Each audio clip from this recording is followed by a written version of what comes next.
Olá pessoal, tudo bem com vocês? Vamos dar sequência aos nossos estudos. A gente está aqui no Super Enem e FCE. Vamos terminar o módulo 1, que tratava de proporcionalidade, tá certo?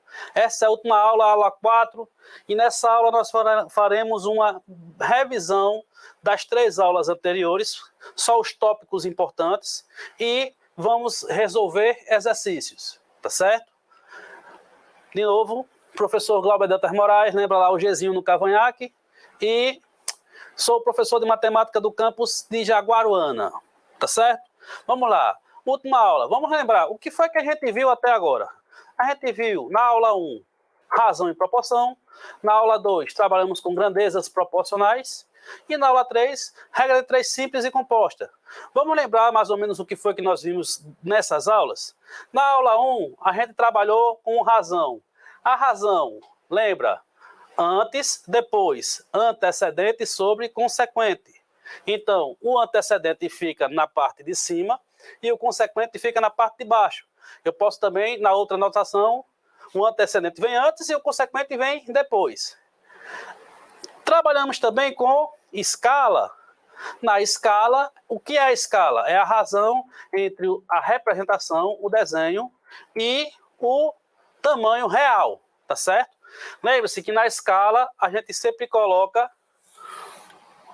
na primeira anotação, que é o de antes e depois, e o antecedente, aquele rapaz que vem antes, ele geralmente é o número 1. Outra coisa importante da escala, tem que estar na mesma unidade de medida, tá certo? E, por fim, porém não menos importante, velocidade média. O que é a velocidade média? É a razão entre o deslocamento de um corpo e o tempo necessário para aquele corpo realizar esse deslocamento. A velocidade média, a gente usa a unidade, quilômetro por hora ou metro por segundo. E como eu falei para vocês, a unidade ela vai me garantir uma razão interessante, quilômetro por hora. Quilômetro, distância, hora, tempo. Tá certo? Só essa unidade de medida, ela já me faz ter noção que eu estou trabalhando com a razão. Lembra? Escala, grandezas de mesma natureza, velocidade média, grandezas de natureza diferentes. Tá certo?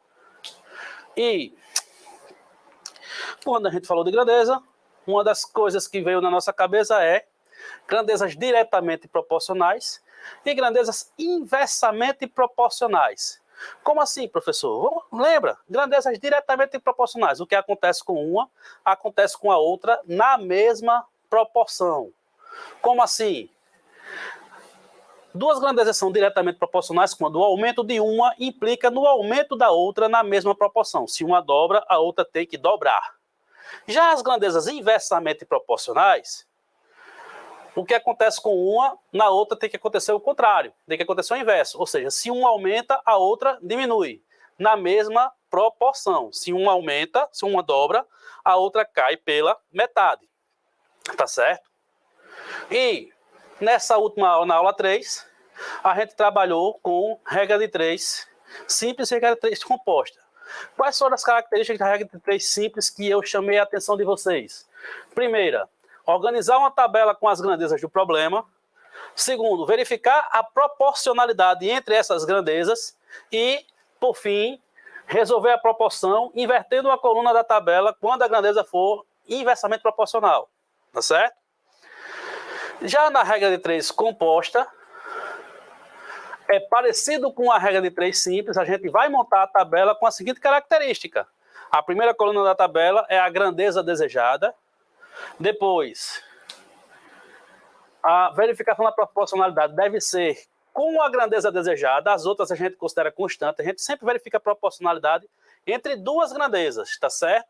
E por fim, quando a gente resolve a proporção, é a proporção entre a primeira coluna e o produto das outras. Lembra de inverter quando for inversamente proporcional, tá certo?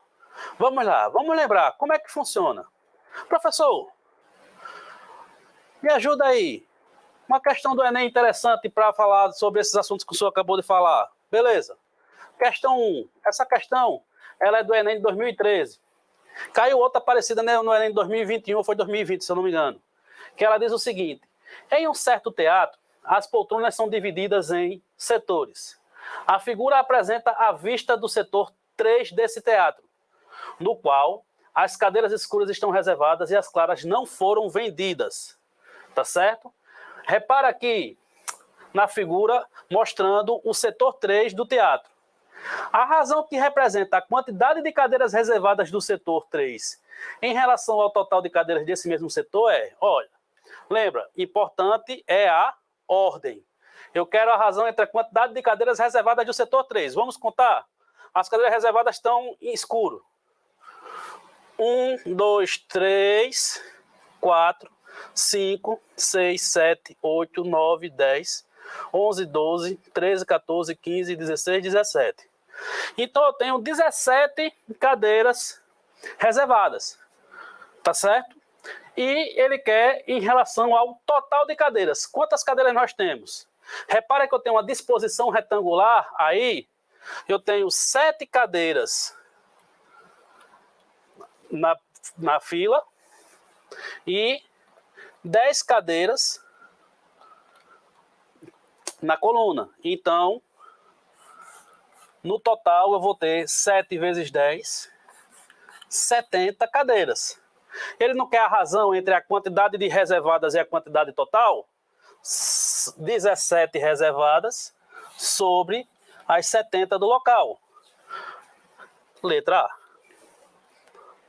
Professor, simples assim? Simples assim. Lembre-se, muitas das questões você responde na leitura dela, tá certo? Vamos lá, dar sequência aos nossos estudos? Questão 2. A questão 2, ela diz o seguinte. Nos últimos 5 anos, 32 mil mulheres de 20 a 24 anos foram internadas nos hospitais do SUS por causa de AVC. Entre os homens de mesma faixa etária, houve 28 mil internações pelo mesmo motivo. Reportagem da revista Época, 26 de abril de 2010, lógico que foi adaptado. Suponha que nos próximos 5 anos haja um acréscimo de 8 mil internações das mulheres e que este acréscimo de internações de homens por AVC ocorra na mesma proporção. Determine o número de homens que seriam internados por AVC nos próximos 5 anos. Tá certo? Olha, houve um acréscimo, então a gente já pode cancelar as 3 primeiras. Tá certo? Vamos lá. Vem comigo aqui. Vamos pegar os dados do problema. Primeiro, eu tenho 32 mil mulheres, 28 mil homens, e houve um acréscimo de 8 mil mulheres. Eu vou fazer a razão do acréscimo pelo total. Pela quantidade de mulheres. Isso aqui é 32 mil sobre 8 mil. Corto os zeros. Eita, desculpa, ao contrário. 8 por 32, desculpa. 8 mil por 32. 8 por 32 dá 1 em cima e 4 embaixo. Então, a relação é de 1/4. Aumentei 1/4 no total. Certo, pessoal? E ele disse que esse acréscimo, ele é na mesma proporção para a quantidade de homens. Então, vamos verificar qual foi o acréscimo, qual o total de acréscimo dos homens. Olha, 1 para 4, x para 28 mil. Certo? Fazendo o produto dos meus pelos extremos aqui, ou eu posso até pensar depois melhor, mas vamos lá. 4x igual a 28 mil. Isso implica que x é... Qual é o número que multiplicado por 4 dá 28? 7. Então, tivemos um acréscimo de 7 mil homens. Beleza? Respondi a pergunta? Não, porque a pergunta ele quer o total de homens internados. Eu tinha 28 mil internados, mais os 7 mil, totalizando 35 mil internações. Tá certo? Entenderam como é que foi? Professor, alguma dúvida aí? 35 mil internações, letra D. Tá certo? Queridos, queridas, deixa eu falar para você uma coisa. Você, quando está respondendo uma questão, leu a questão, entendeu, responde. Se você achou, se você já respondeu, vá para a próxima. A questão pode ser fácil, pode ser difícil, não interessa.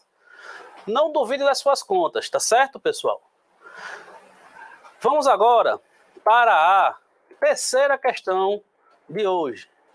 A terceira questão de hoje, ela disse para mim o seguinte: uma mãe recorreu à bula para verificar a dosagem de um remédio que precisava dar a seu filho. Na bula, recomendava-se a seguinte dosagem: 5 gotas para cada 2 quilos de massa corporal, a cada 8 horas. Se a mãe ministrou corretamente 30 gotas do remédio a seu filho, e a cada 8 horas, então a massa corporal dele é de... Isso é uma questão de regra de 3 simples. Repare que o tempo de a cada 8 horas ele permaneceu constante. Tá certo? Ou seja, eu não vou me preocupar com ele. Quais são as duas grandezas que nós temos na questão? Quantidade de gotas e a massa do menino. Com isso, a gente pode montar uma tabela. A tabela diz que 2 está para x, assim como 5 está para 30. Lembra? Qual? Primeira pergunta, essas grandezas são diretamente proporcionais ou inversamente proporcionais? Isso você tem que verificar. Tá certo? Se eu estou aumentando a dose, eu estou colocando mais gotas de remédio, significa que essa criança ela está mais pesada. Se um aumenta e outro aumenta na mesma proporção, eu garanto que essas duas grandezas são diretamente proporcionais. Ou seja, do jeito que está na tabela, eu coloco na proporção, certo? Fazendo o produto dos meios pelos extremos, 5x igual a 60, 5 que está multiplicando passa para o outro lado dividindo,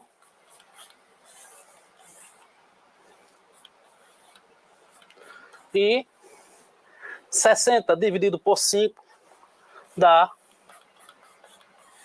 12. Então, isto significa que a massa corporal do menino é de 12 quilos. Tá certo? Opção correta, letra A. Eu quero só mostrar para vocês uma coisa. Vamos voltar aqui para a resolução. Olha, pessoal, lembra? Qual é a vantagem da tabela? A vantagem da tabela é que se eu puder simplificar na coluna, eu simplifico.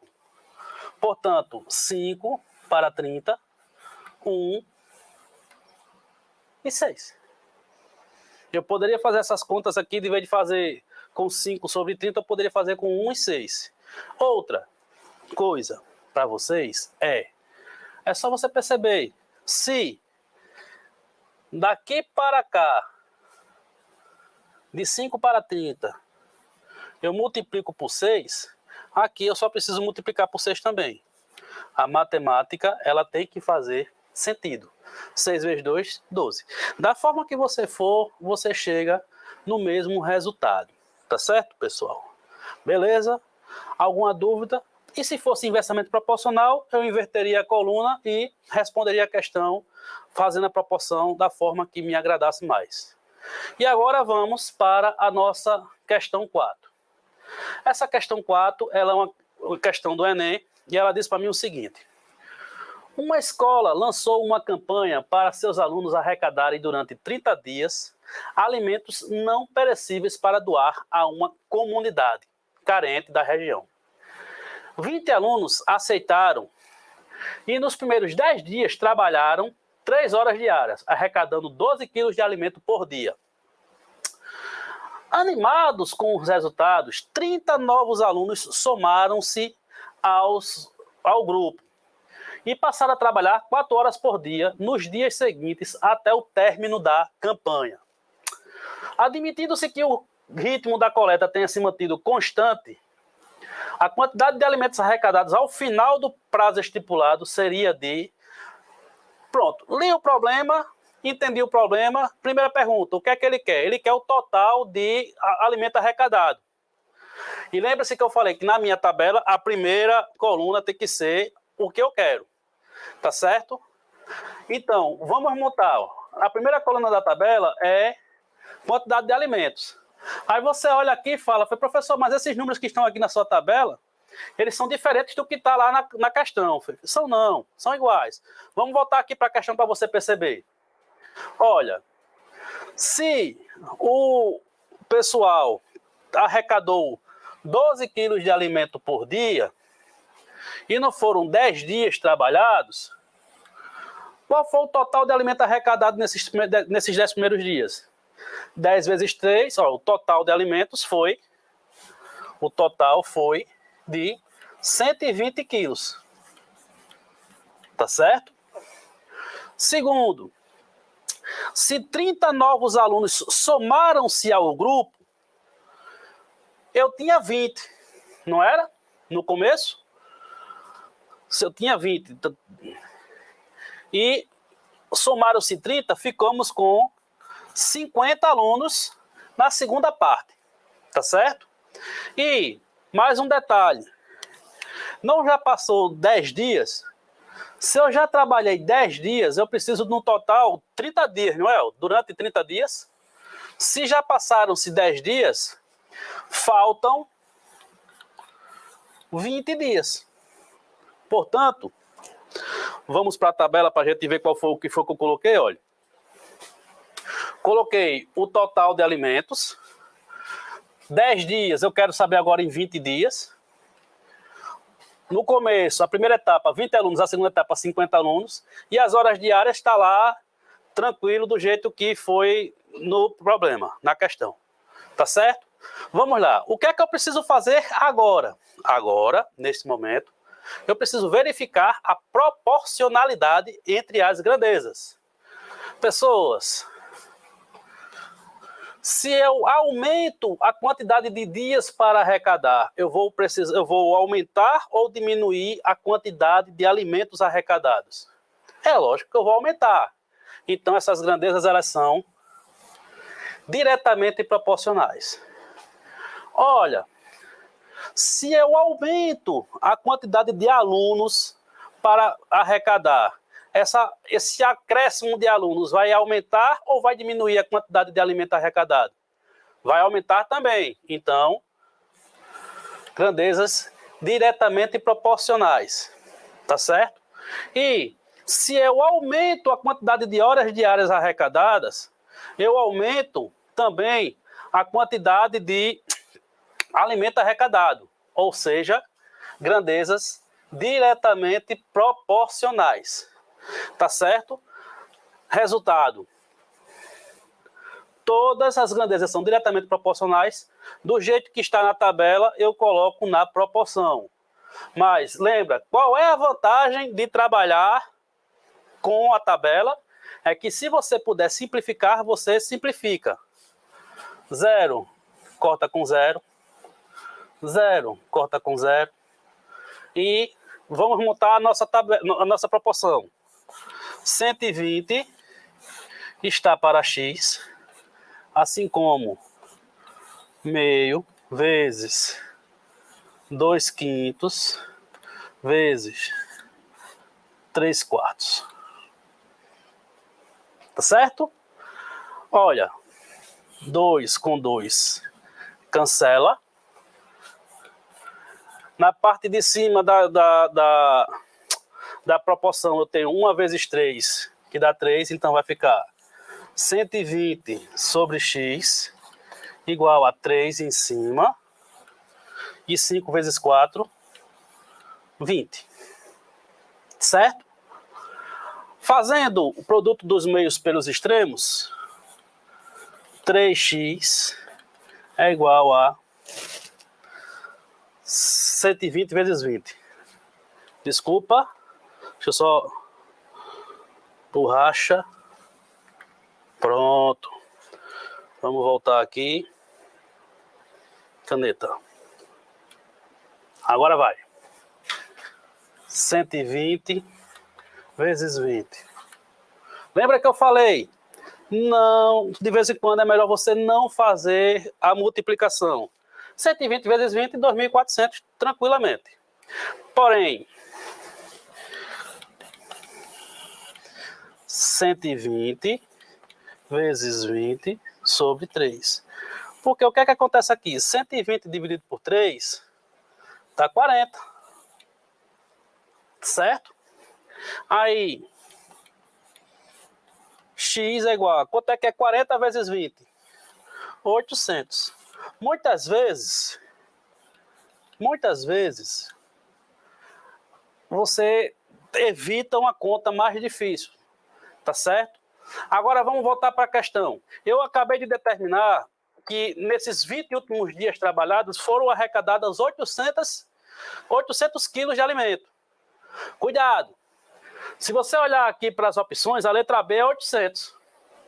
Mas a minha pergunta, a pergunta do problema não é quantos alimentos foram arrecadados nos últimos 20 dias. A pergunta do problema é, ao final do prazo, quantidade de alimentos. Ou seja, eu tive 120 quilos nos primeiros 10 dias, mais os 800 quilos nos últimos 20 dias, totalizando 920 quilos, que é a opção A. Tá ok, pessoal? E essa questão ela é interessante para você, para chamar a sua atenção. Uma regra de 3 composta, que você fez a conta toda bonitinha, e no final, você não pega a pontuação toda da questão por falta de atenção. Eu quero chamar a sua atenção para isso. Sempre que você terminar de fazer a conta, você faz a seguinte pergunta. Eu respondi o que a questão quer, ou muitas vezes encontrar o valor de x é a resposta da questão. Tá certo? E no final eu costumo dizer sempre também o seguinte, filho, tem que fazer sentido. A matemática ela tem que fazer sentido. Nesse caso aqui, você teria que prestar bastante atenção que a quantidade de alimentos ela teria que ser muito maior arrecadada nos 20 últimos dias do que o que foi arrecadado nos 10 primeiros dias. Tá certo, pessoal? No mais, eu espero que vocês tenham entendido essa parte de proporcionalidade. A gente encerra esse primeiro módulo com essa videoaula. Saúde e sucesso para todos e até a próxima. Valeu, pessoal.